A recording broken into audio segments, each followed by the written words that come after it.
Welcome, Andrei. So glad to have you on the show. So I've been looking forward to host you for quite some time. I'm a big fan of the work that you do, and specifically the approach that you take in terms of giving first and enabling the marketing community, ABM community, with your sort of thought leadership, sharing best practices, in some cases even your playbook, right? So that's really wonderful, and thank you for that, right? For someone who's in the B2B marketing space and are active on LinkedIn, I'm sure they would have come across your posts, interacted, learned, right? But for others, right, so I want you to just give a quick background about yourself, right? What was life before full funnel, right? And basically before you sort of became a force in the ABM space. Yeah, absolutely. Thanks a lot for inviting me. So I'm excited to chat with you as well today. And as you already mentioned, I'm co-founder of a company called Fullfunnel.io, where we help B2B tech companies with long and complex sales cycles to implement, let's say, blended account-based and demand generation model to consistently drive revenue and pipeline with target accounts.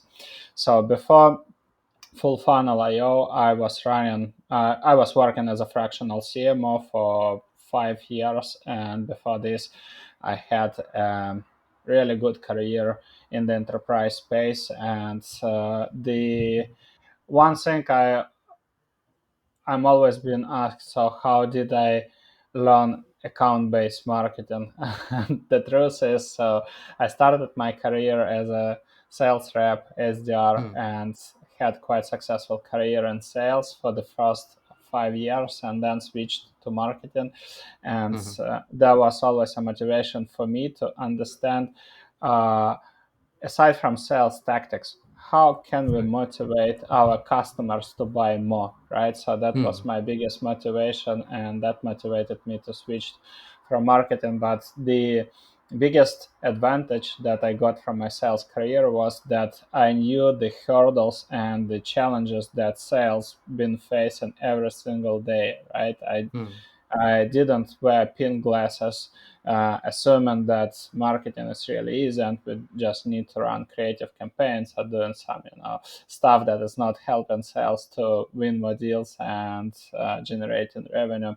So knowing all of that was super helpful. And coming back to the question, how did I learn account-based marketing? So basically, early in my career, I got after the first year in sales, I was moved to the key accounts department. So and then the same when I ended up my, let's say, corporate career, I was VP of marketing to key accounts channel, right? So spent almost all of my life selling and marketing to enterprises. So our market was limited to 50 plus accounts, right? 50, 52, 53, don't remember the exact number, but generally Sure. speaking, these were the biggest retail chains in our Hmm. region, right? Hmm. And the average contract value, and I mean the annual average contract value, could vary from, let's say, $1 million to $50 million, right, depending Hmm. on the chain size, etc. So we the same like in account-based marketing, we had different tiers of accounts. We were differently budgeting the marketing for these accounts. And basically, when your market is limited to 52, 53 companies, you have nothing to do than account-based marketing, right? So I Sure. learned it the hard way. So that's the point. And this was way before HubSpot, so Hmm. HubSpot, demand-based, 6 Sense, and all well-known Hmm. ABM vendors appeared Hmm. on the market, right? So we did Hmm. ABM always manually and without Hmm. programmatic advertising.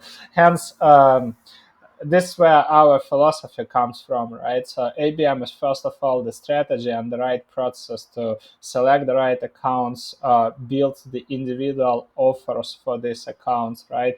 Hmm. Running one-on-one campaigns for tier one, running one to few for tier two, right?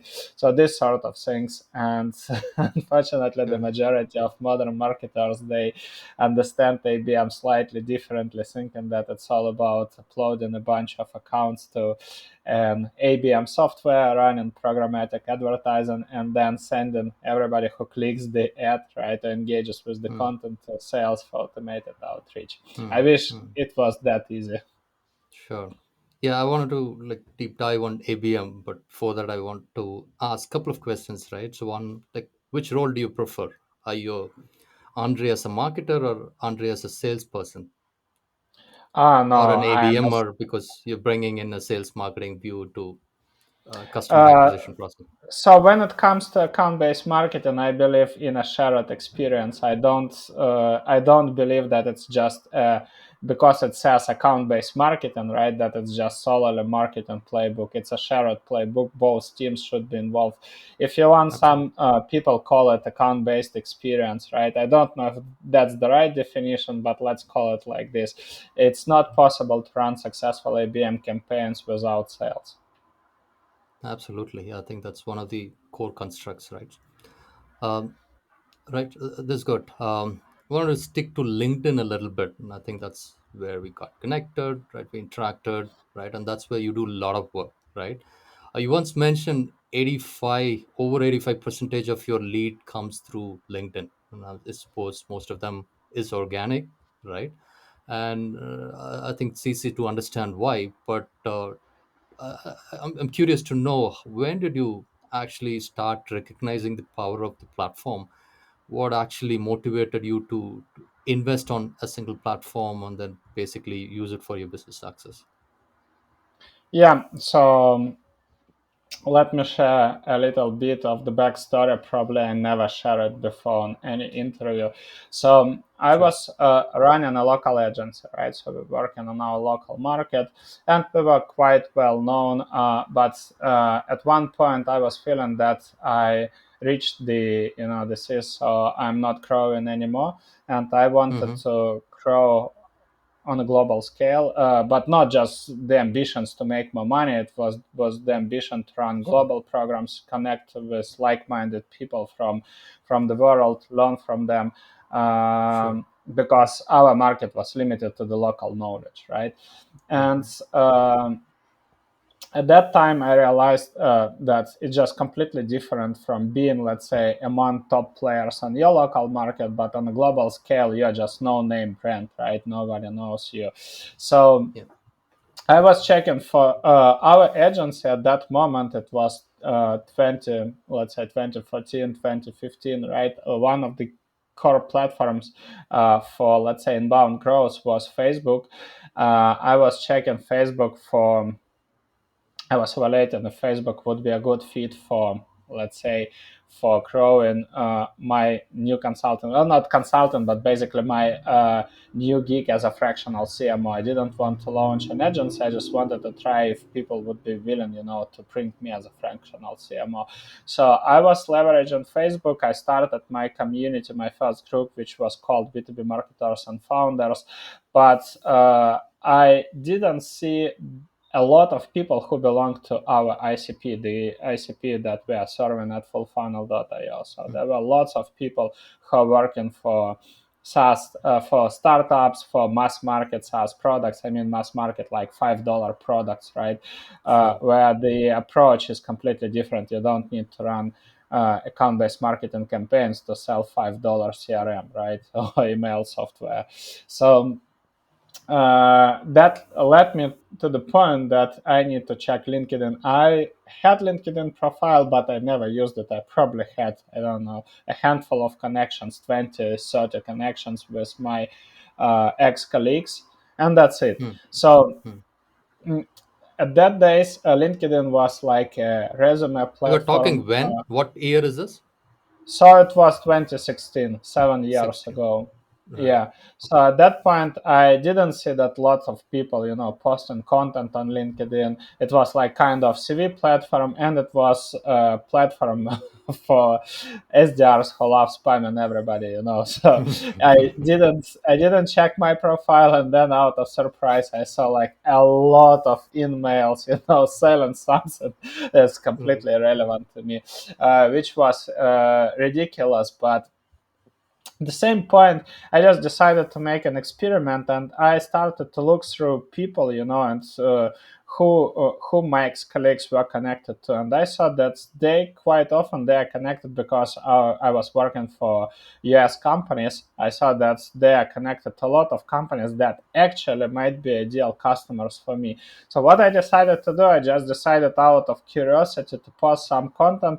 I didn't get a lot of engagement in the beginning, but I saw that some folks from Facebook also started to post on LinkedIn. That's motivated me just to give more time and doing more experiments. So what I Hmm. did, and at that point, I just believe me, I had problem.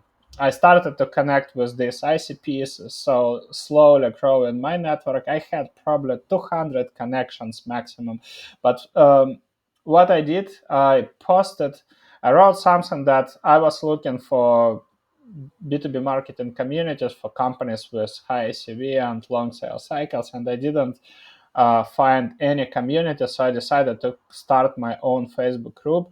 And if you Hmm. are interested, leave a comment. I will send you a link, right? And Right. that post generated probably 2,000 comments and around Hmm. 200,000 views. So, which was mind blown considering the fact that I had probably 200 That was your connections, right? that was your first viral post. Yes, yes. So I was like, wow, crazy, how that's Hmm. possible, right? So Hmm. the post went viral, and obviously it helped to fill in the community with target people, etc. But they were not that much active on Facebook. So while I was thinking how to grow the community on Facebook, I saw that mostly on Facebook, the most active, let's say, community members were consultants, people like me, fractional CMOs, etc., but not our target Correct. Hmm. ICP.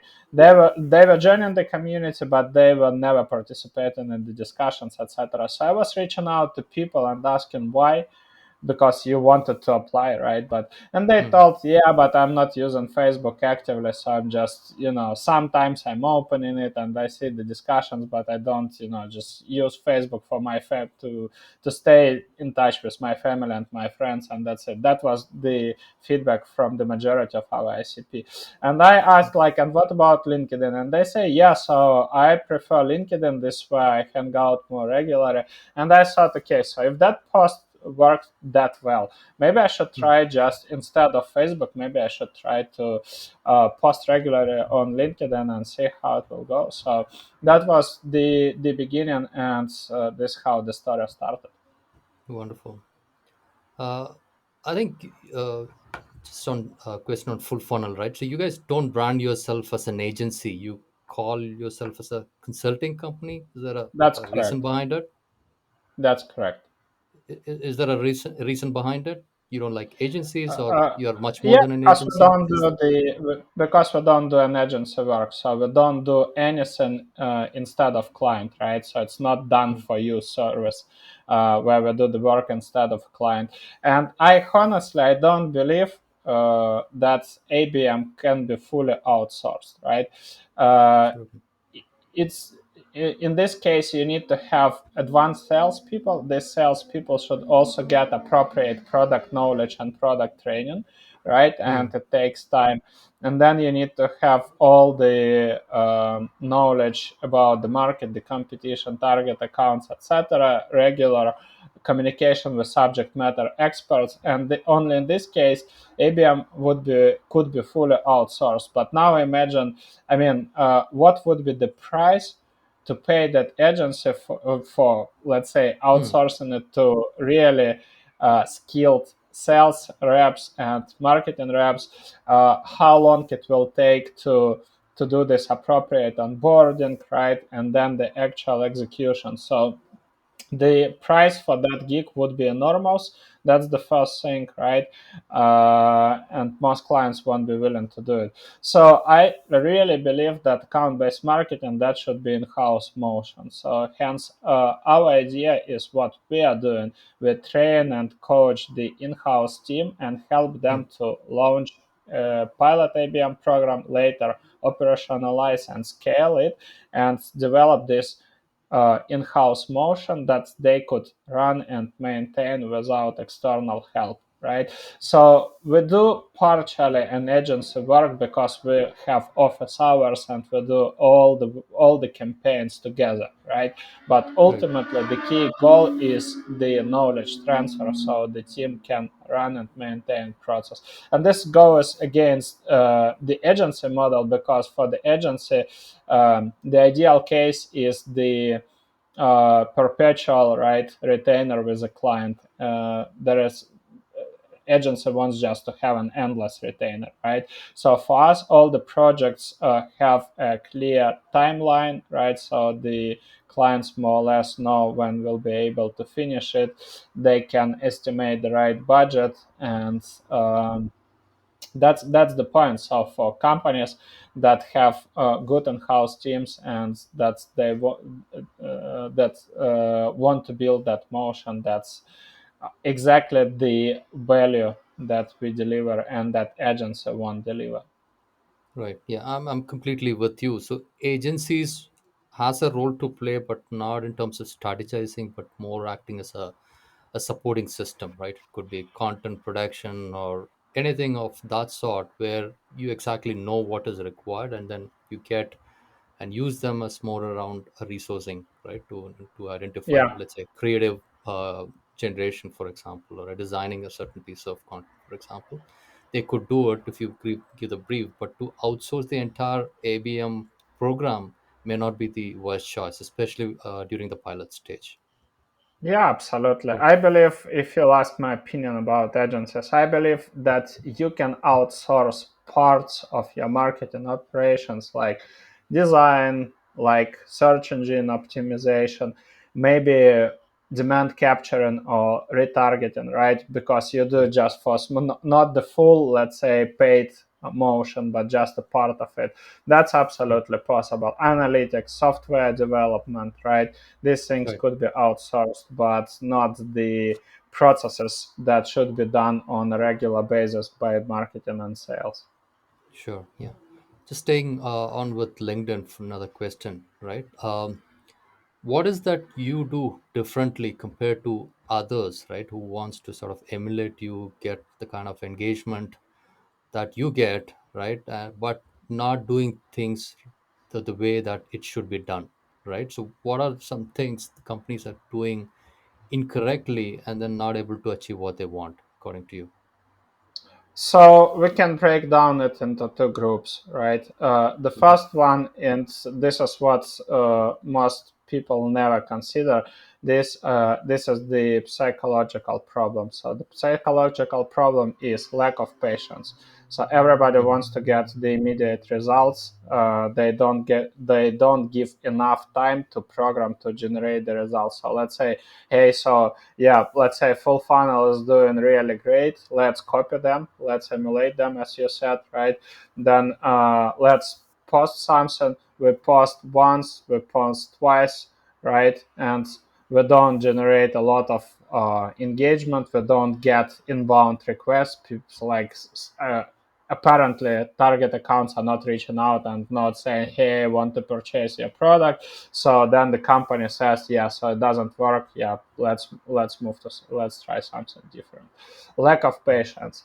So the second one is the lack of understanding the full picture, because if you open LinkedIn, you'll see a lot of advice from personal branding gurus. It's all about Mm. show up, post valuable content, and the leads will come. Mm. But there are several questions, right? What to post, right? And Yeah. basically, how to build the relationship with people, because the truth is that lots of lots of our opportunities, they are coming from one-on-one conversations with target accounts, not only from, that somebody reaches out occasionally and says, hey, I just saw a post, let's book a call. That happens as well, but the majority of it is when we have a proactive engagement and communication. We usually mention that there are a couple of pillars. So thought leadership is one of them. Then regular engagement with LinkedIn ecosystem that includes target accounts, that includes industry influencers whom our target audience is also following, industry communities and media. So this helps to always be visible to our target audience, right? And always appear in the newsfeed. Then we track the engagement signals, and there are multiple engagement signals like that you can track, like engagement with your content, profile visits, website visits, sign-ups to your events, etc., etc., etc. Right? You can Right. set up the right triggers for yourself. Could be also new job positions, right? New job positions they are hiring for, money raised, whatever. So it depends on your business model, right? Mm-hmm. And based on this, we always leverage these insights to start timely communication. And I'm not saying pitching, right? Because most companies are doing exactly the opposite. They say, hey, Arun, I saw that you raised money. Let me pitch you my services, right? But that's Mm-hmm. exactly opposite. The fact that that I have raised money doesn't mean that I'm going to buy anything, right? So Exactly. that's Yeah. the point. So we do it completely differently. And that's so most companies don't see that full picture. They assume it's just enough to post something and then everybody would engage with their content. But one of the things that everybody needs to understand, that it's first of all about building relationship with this LinkedIn ecosystem. The Mm. reciprocity works, right? So if you want that people will engage back with your content, you need to engage first, right? And not engaging by posting spot on, fantastic content, I love it, but adding value to the conversation, asking questions, sharing your point of view, right? Tagging people who might engage, etc. So this brings the value to the conversation, and then you can always use these insights to move conversation from the comments to inbox. Usually people who engaged with you in the comments would be more likely to reply to your connection request and then continue a conversation with you. Absolutely right.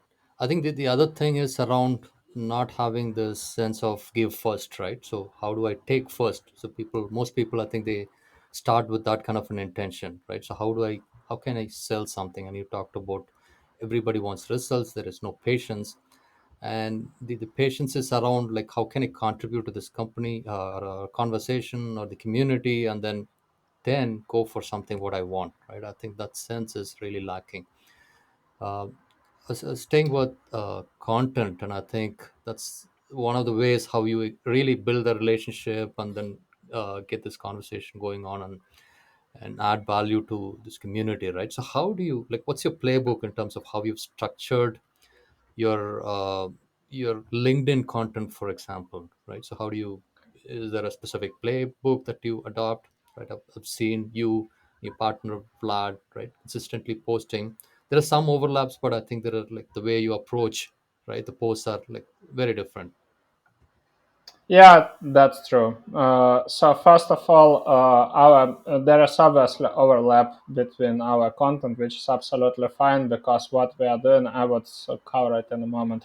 What we are doing whenever we see that specific topic got a spike in engagement, right? So you can always see this in the analytics. Then we can do a specific, we can repurpose that content. So for example, my post, let's say about the buyer journey using a specific diagram or workflow could be repurposed into slides or carousel post, and Vlad would structure it a little bit differently, maybe adding his thoughts, etc. And then we have a new. So the topic is the same, but it's presented in a new way. And with carousel, you can add more images, right? You can add more examples, etc.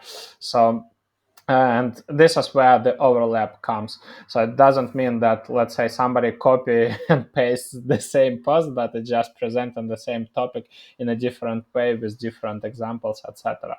So the way how we structure our content, and it also correlates to the mistake that I mentioned, right? So lots of companies don't understand what is the value, because some people think that the value is posting, posting a blog post saying, "Hey, we published a new article. Go and check our website." What's the value for me here, right? So I'm not here to see a new just link. Um, Lots of people don't understand. They think selfishly about that process, right? If I'm just publishing a link, then all my ICPs would go to my website and check it, which never happens. So, Right. of Yeah. course, so to have a success with your LinkedIn content strategy, not only LinkedIn, but generally speaking, with your Right. demand generation strategy, you need to understand the buying journey and the stages that your buyers go from identifying the problem, because on the top of the funnel, right, the beginning of the buyer's journey, two things might happen. One, there are business triggers, so something has happened in their business, so they start looking for specific solutions. Let's say the company didn't hit the revenue quota and investors' expectations, right? They realized that the way they used to run sales and marketing processes not efficient, right? And they are looking for different solutions. That's the business trigger. And Hmm. the right and but these are the accounts, right? And this is the minor part of your market that is ready to buy. They are looking for different solutions, right? The majority of your market is not actively buying, and the only one way is first to attract their attention first, right? So you need to leverage the demand triggers. What can attract their attention, right? So what can I say that make your target buyer thinking, hey, I didn't think about this, right? That sounds smart. Where can I learn more? Right? And Hmm. this is not the buying trigger. This is just attracting awareness, right? So they're willing to learn more. They check and maybe more of your content. They start attending your, let's say, events, webinars, whatever. They start listening to your podcast. They start reading your blog, sign up to your newsletter, etc. Right? Depending on how your demand gen program looks like. So they start consuming more and more of your content, and the more comprehensive content, the more expertise you put in your content, right, the more demand will be created for your products. I believe that's the only one way to create demand for, doesn't matter what you sell, product or Right. service, is showing that you know the solution, right? Hmm. Proving that something works, right? Not Right. just sharing some, hype content, whatever, like Right. don't work for CMO who doesn't get marketing, right? And then you Right. get lots of engagement. So not that sort of things. So you need to understand the buying journey, and next you need to understand what are the questions that your buyers are asking during these different buying journey stages, right? And Hmm. you need to write a comprehensive analysis. You can run customer interviews and collect these insights from your customers. You can analyze your CRM, right, and see what questions are being asked by your target buyers. You can attend sales calls and actually hearing what buyers are asking, right? You can join the industry communities and see what people are asking, right? If there are no industry communities, you can find associations, you can find the conferences and events, seeing what are the topics being covered, what are the questions being discussed, etc., right? What Right. people ask during the panel sessions, etc., so you can collect lots of insights, right? And Hmm. basically next, the success of your LinkedIn strategy, content strategy, right, and also demand generation strategy lies in how comprehensive would be your answer to these questions. If you look at our content, right, in most cases, these are how-to guides, right? So this is something that you can apply. Hmm. This is something that is always practical, right? We try to share actionable steps. We never say, "Hey, and if you want," so this is the challenge and this is the solution. But if you want to know how to, right? Then you need to reach us out. No way. Sure. So the Sure. key point is providing comprehensive answers. And when you have done this analysis, right, when you understand the buying journey, when you collect all of these questions, producing content becomes really easy, because all you need to do is to provide a comprehensive answer. Wonderful. I think most people, when they talk about or think about content marketing, they just think about content production, right? I think they don't talk about or think about the distribution. And I think that's where you guys have really scaled, and then you made it as a like sort of an engine that consistently produces, right? And that's where you bring in the repurpose element of it, and then you sort of customize to the different conversations, the different posts, and other things, right? And I think it has to be a sort of a rounded effort to have anything valuable to be got out of your content production effort, That's correct. right? That's good Yeah, summary. right. Excellent. Just wanted to, I was wondering whether to include it or not, but talking about content, right? So the chat gpt, the generative AI, right? Is this something that you're thinking actively using, or if so, how are you using? And with this last question, we'll Uh, move to ABM conversation. I'm not actively using it, to be honest. I believe there are, as about everything, right? We can talk about the good, the bad, and the ugly. So, unfortunately, what I'm seeing is that it's like a new toy. Everybody becomes obsessed with, right? So, if you Hmm. remember, years ago we had Periscope, and everybody was saying, "Hey, you need to get to Periscope. This is just the number one channel, etc." Then people were saying, "Hey, you need to get to Clubhouse if you remember all the hype, so you can Oh get wow. only by invites, etc." But then it just disappeared. So ChatGPT is really a powerful tool that can accelerate a lot your research, but it doesn't replace your research. It's so it's. I would be very straightforward. I believe it's really stupid to assume that the ChatGPT replies is your ultimate research, right? If Hmm. you Hmm. just rely on AI knowledge without doing your manual research, you are doomed. It's Hmm. what happens nowadays. Unfortunately, so many folks substitute their brains with ChatGPT replies. I see quite often when I post something on LinkedIn, I clearly see how people comment with ChatGPT answers, right? And obviously it's hilarious, right? I never Sure. engage back. Some people call out these people directly, and they become offended because they think it's just I'm so smart, right? Hmm. Hmm. But Hmm. it's really ridiculous and hilarious. The problem is that with every software, right, you need to understand how to embed it in your processes, right? Right. It can help a lot. It can first of all, I believe this is a fantastic software to accelerate the research, right? So you can ask Mm-hmm. additional questions, materials, etc., and collect it. But that's it, right? That should be embedded into your process.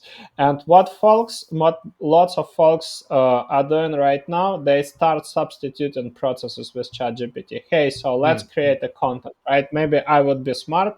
Let me ask ChatGPT. So, what are the challenges? Let's say VP of marketing of B2B tech company with long and sales cycle, right? Has, Hmm. and then you have a bunch of standard challenges. And what content should I write? Right? Boom, Right. boom, boom. And Hmm. can you write this content for me? Boom, boom, boom. Right? And I would pause. But my question is, so what if everybody would be doing this? Right? Yeah. Hmm. So you become a commodity. Hmm.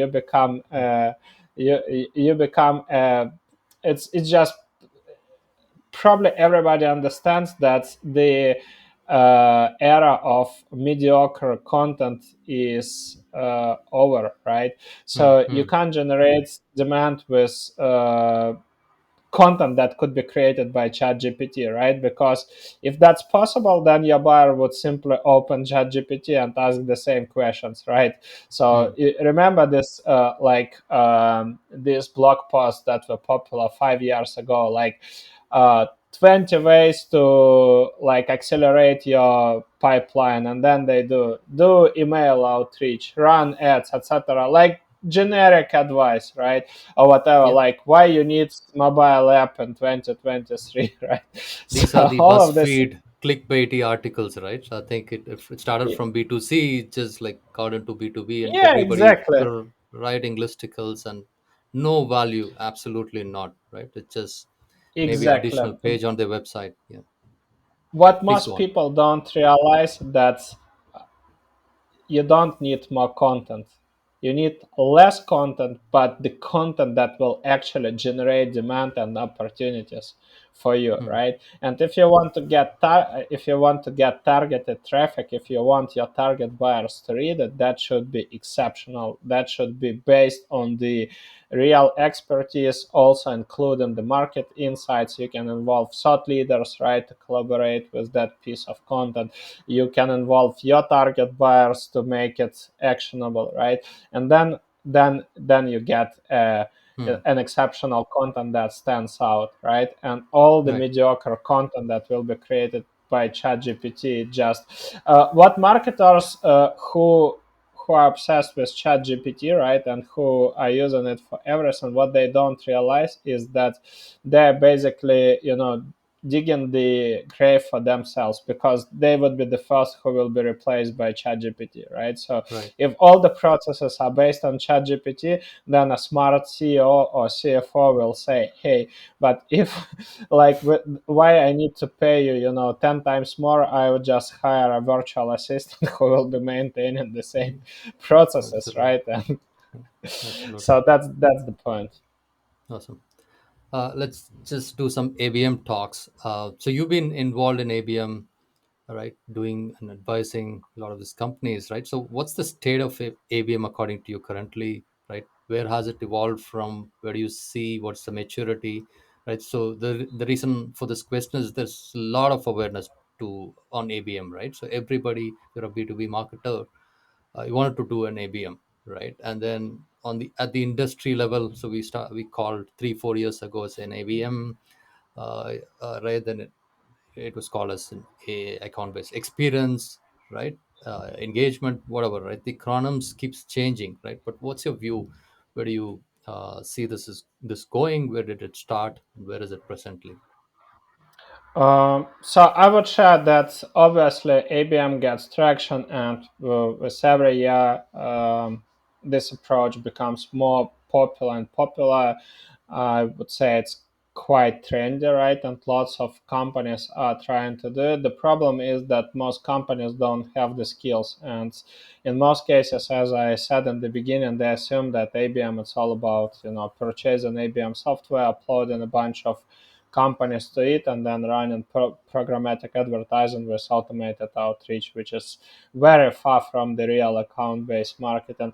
We did a webinar in early February about Hmm. ABM strategy. We had around 300 attendees live, Oh. and we ran a poll.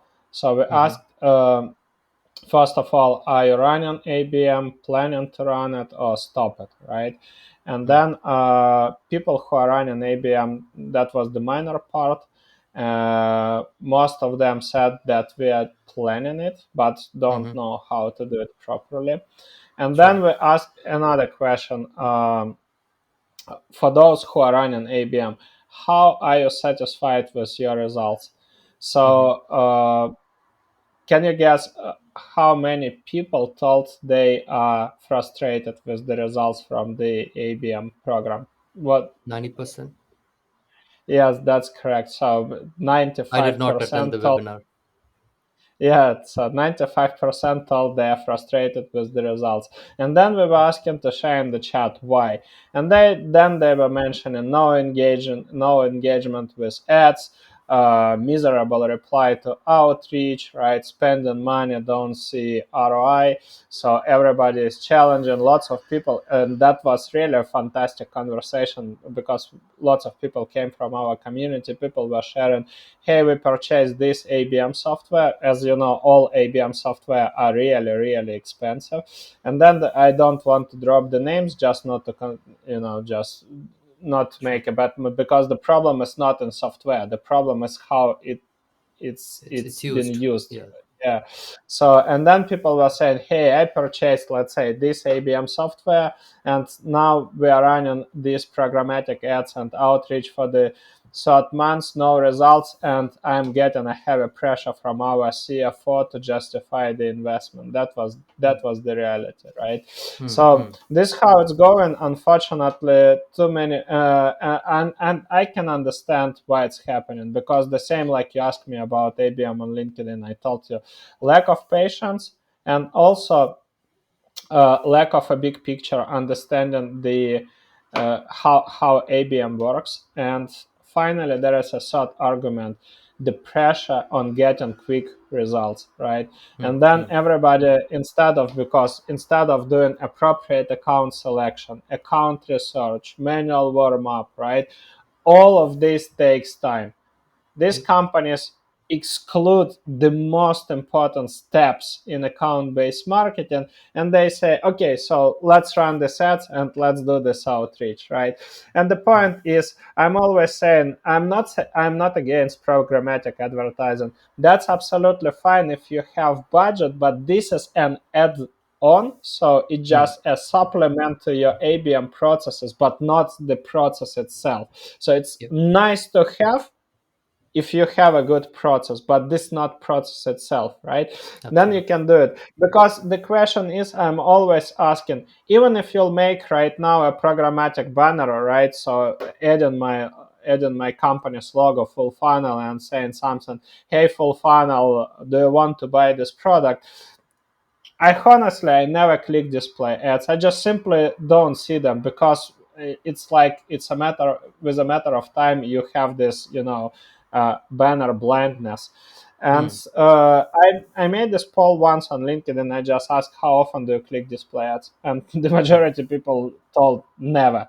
Right? It's not the B2C world, and this is what most companies don't understand. There is a real display ads blindness. That's the point, and that's why they are struggling.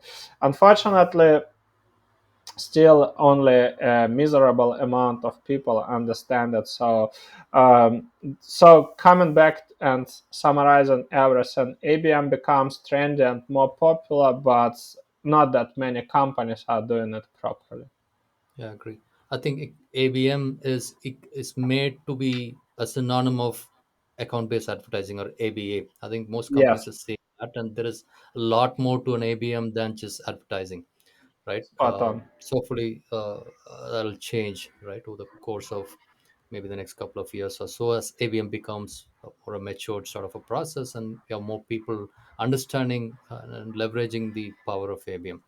Um, I know we're running out of time. I have like two important questions, right? So one is around. So you and Vlad are a major proponent of an one-to-one and a one-to-few ABM, and not too much on one-to-many ABM, right? And most people, when they start, unless they are an enterprise, let's say targeting another enterprise, right? So their target account list does not stay in one, let's say 10 or even 50, right? It goes beyond it, it goes to 100. And I think there's a reason why there is a one to many that exist, and the programmatic type of ABM, right? So what is that Yeah. you don't like about the programmatic ABM or one to many ABM? This what I just actually covered, right? With what companies believe that they can run just programmatic advertising, and they assume this is how they create awareness, right? And when Hmm. somebody engages, they will send all these accounts to sales, and sales would be reaching out. The problem is, as this what I'm saying, companies don't understand that companies are not buying from companies, but people buy from people they know, like, and trust. That's the reality, right? So you Right. need to build a relationship with the buying committee, and you need to create awareness inside the buying committee, and it's not possible to do only with programmatic advertising. Now, as I mentioned, the majority, and this is the reality, right? This is not my just subjective opinion. The reality is that at any given B2B market, most buyers are not actively buying, right? Yep. Otherwise, it was super easy, right? And Sure. especially if you are selling high ticket software or services, let's say starting from 50K. right? Hmm. Hmm. The buying process completely different from selling $5 CRM, right? There you can play, it's just impulsive, right? Nobody will ever, I don't know, no, blame, let's say, CMO for purchasing $5 tool to try, right? Yeah. Nobody Yeah. will ever blame. Hmm. But if CMO will purchase 50K product, right, and won't use it, this person might get a lot of questions, right? If Sure. there Yeah. is not a solid ROI, and that's my point, right? So you need to have these manual processes. My So the next point is that companies try to create awareness with display ads, and what they are doing, they are driving traffic to semi-personalized landing pages. But why I mean semi-personalized? Because they use the tools to replace, the page with the company's name based on enrichment software like Clearbit, demand-based, Zoom.info, doesn't matter, right? So, and that's it, but there is no real personalization for that company. And again, it's all about assuming that these companies are ready to buy, so they're pushing it. Some of them understand that companies are not ready to buy, so what they are doing, they are promoting gated content, right? Hmm. Ebooks, Hmm. reports, etc. So come and download, and then sales start following up. The reality is that the companies that are doing it are dealing with miserable conversion rate, and Hmm. they are struggling to generate pipeline and revenue. So my point is that there is no one-to-many ABM. It's just a lazy excuse for not doing appropriate demand generation, because the point is, you need, first of all, you need to run successful demand generation program to create awareness, right? The Hmm. next point is looking at the accounts that demonstrate engagement. I'm not saying buying intent, but engagement, first of all. Yeah. Buying Yeah. intent is obvious, right? This is something that you need to pay attention, but the engagement intent, companies that are actively engaging with your content, signing up for your events, etc., right? Depending on what you are doing. And Right. these are companies that are already aware of you, right? They might be checking your website, right? Again, as I said, sign up for your events.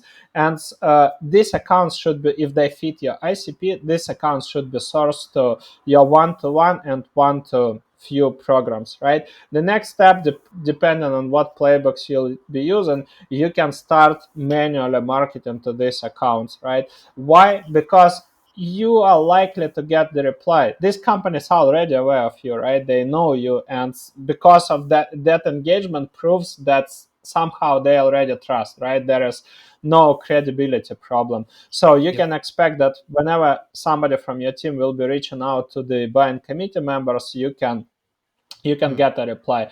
That's the point. But most companies never doing it. Hmm. Could we say the one to many type of an ABM, right, or call it programmatic ABM, is the problem of not utilizing it correctly to, let's say, qualify accounts, right? The reason I say that one to one and one to few may not be applicable for all kinds of companies. Let's say I'm a SaaS company, I'm doing a couple of million in ARR, right?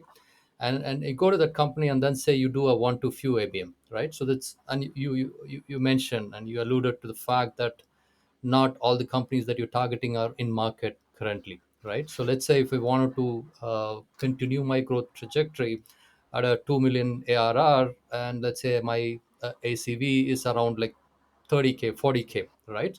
So you need about 50 deals to close on a, not counting the repeatability part of that thing, right? So I'm just talking about new logos that is getting added, right? So you need a sizable deal size to maintain your traction and also to grow, right? So those kind of companies, right? How do you think can basically afford to do something like a one to few ABM? But you actually mentioned one of the most important answers, right? So to do first of all, to do ABM, you need to have a good ACV, right? So your ACV should be high, right? So Mm-hmm. campaigns that you're running, they should pay off, right? That's why I'm saying it just makes no sense if your, let's say, ACV is like $5,000. It just makes no sense to do it. So coming back to your question again, the point, and that's why I'm evangelizing one-on-one and one-to-one and one-to-few Yeah. campaigns, right? The point that you don't need to have to generate more leads. The point is that you need to generate more qualified opportunities that are likely to be converted, right? So Right. most companies are focusing on volume. Hey, we need 500 leads, or we need 1,000 leads, and I'm saying like exactly like you mentioned, you need like 50 sales qualified opportunities, right? And for this Right. specific point, if you invest, so first of all, my theory is that one good sales rep could maintain relationship with 100 accounts, right? So let's Mm. say that's it's I mean, you can structure it differently, but let's use Sure. it as an example, as a rule of thumb, right? Okay. So this is the capacity that you could look at. So generally speaking, if we need 50 sales qualified opportunities, the key point is, right, that marketing is focusing in the beginning a lot on demand generation and supporting sales with this engagement insight. So sales Yeah. start building relationship with highly engaged accounts where the reality that you can generate sales opportunities way higher, right? And now in ABM, we have the tier segmentation: tier 1, tier 2, tier 3, and Mm-hmm. ACV obviously varies, right? So let's say with tier 3 your ACV is 10k, with tier 2 is 30k like you said, and with tier 1 it's 50k or 60k, 70k, whatever, right? Sure. And then Sure. you can calculate it completely differently. Then you say, okay, so with tier 1 I need to generate potentially like five new logos, right? With tier 2 I need to generate 15 logos, etc. And then it becomes way more real. So sales would be focusing on constantly engaging and creating personalized offers, right? Because now Mm. they don't have a pressure, I need to generate 500 leads to prove my efficiency, right? All they need, they are focusing on revenue, and they know that these accounts are highly engaged. Why I'm saying that's why it's really important, because you can have a candid conversation. So just to give you an example, I yesterday's chat, right? Uh, Sure. One of our community members, she was unfortunately she was part of a layoff program, and so she was unemployed for some time, and she Mm-hmm. joined the company that's our ICP, right? And she had Mm-hmm. a birthday. I also sent her birthday wishes and also congratulated with joining a new company, asking um, how does she enjoy a new environment, the what is her role, etc. Right. We have quite a good relationship, and this is what we aim, right? Mm. Before Mm. this, she was an active member in community, engaged and participated, right? No buying intern, because she didn't even work for a company, right? Sure. But there was Mm. high engagement intern. This is what we are tracking. So I reached out because, let's say, if this is what I mean, the trigger, right? So she joined a new company, and also she had a birthday, double trigger to reach out, right? So we had this conversation, and then I even didn't ask anything, right? But then she mentioned, and she said, I'm joining. Asked like, what's how do when do you plan to launch and build ABM motion, etc. So she gave me some insider information that she's working on the pilot motion, and she said, and I want to involve you. I'm just waiting for budget when we potentially can do it, right? Mm. That's Mm. exactly what we are aiming for, right? And what could I do, right? I could focus on like spamming a big, let's say, broad list of companies trying to achieve that, or I could just thoroughly watching and tracking the engagement intent, identifying companies that demonstrate already engagement and build the relationship with these people, right? So I Yeah. know that the fact that the person joined the company doesn't mean that they immediately would involve us, right? Sure. Yeah. Yeah. But that might happen in the period of time, and that's exactly what we are aiming for. And then the sales rep, and I'm not saying again, not even sales rep, but I just think in terms of ABM team, right? What I would say, I would sit down, let's say if I was selling a specific product in this case, right? I would sit down with marketer and I would say, let's chat with her and think how can we help, right? So mm, maybe like in our case we have a guide, so what's our recommendations for the first 90 days of a new CMO, what exactly to focus on, sharing the templates, etc. So providing value beforehand, and then we can assume based on the estimate of let's say our contact that the opportunity might be in Q3, for example, or Q4, doesn't really matter. So if we look at, because ultimately we need to hit yearly annual quota, right? So we right. can start mapping out, okay, this opportunity might appear in Q4, right? So we can create this revenue dashboards and mapping it more or less. So with how we can continue delivering value, building the relationship, right? But in terms, and we can assume that more or less this account belongs to the activation stage, right? But Mm, it mm, should happen later, right? At the same time, in terms of further conversation and warming up and activation, I need to focus on some more accounts. And then when mm, you build this relationship, you have a good understanding of when the opportunity might occur, right? Or if there is no opportunity, these people want, they would be honest with you. They would just say, hey, so there is no opportunity, sorry. And that's a good feedback. You can maintain the relationship with the person, right?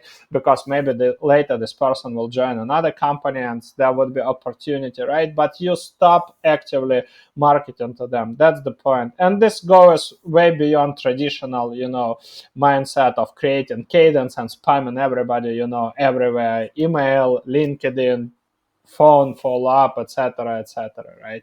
So that's mm, the point, and this where I'm going with it.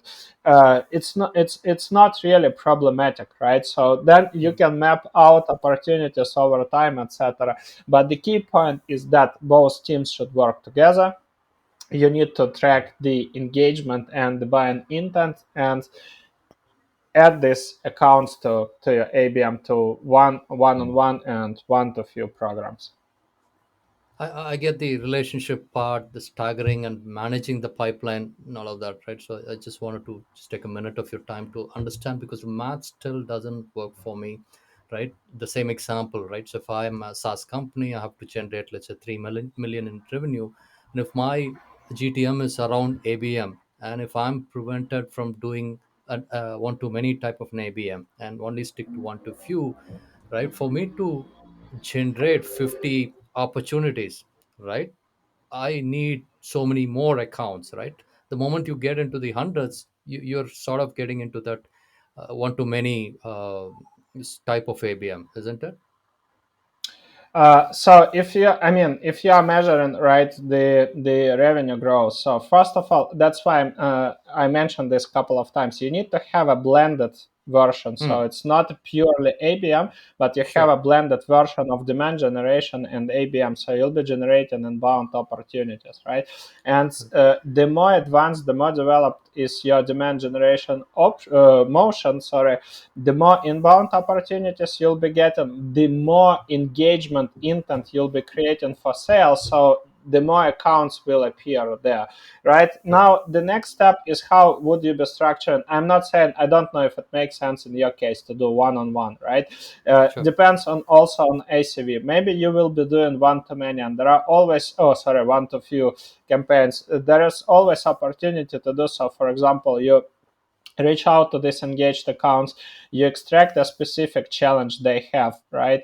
And then you group accounts based on this challenge and start running individual workshops. Basically, this is how we started our company.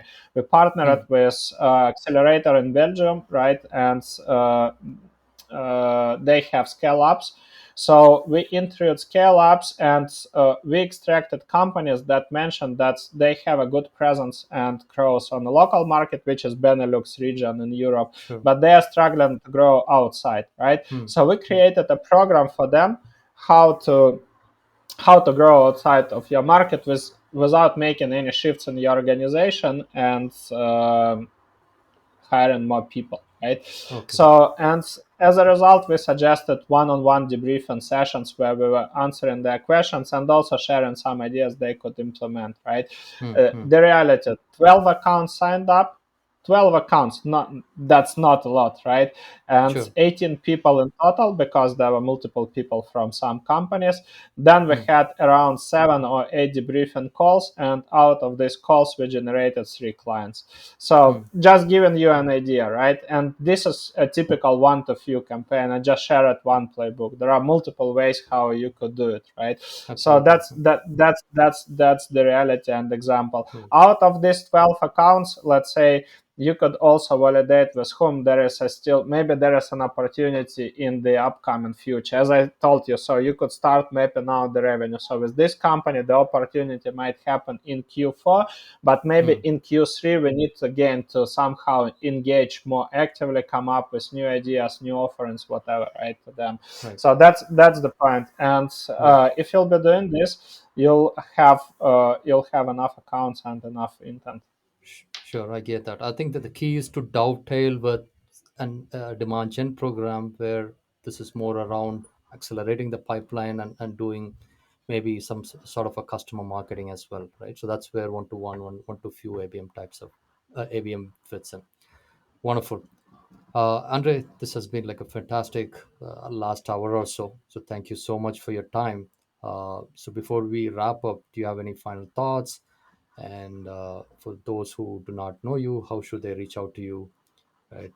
So please go ahead and share your thoughts, Yeah, please. the easiest way is to type in Andrei Zinkevich on LinkedIn or on Twitter and connecting with me. Always happy to answer any questions about account-based marketing and B2B marketing in general for companies with complex sales and high ACV products.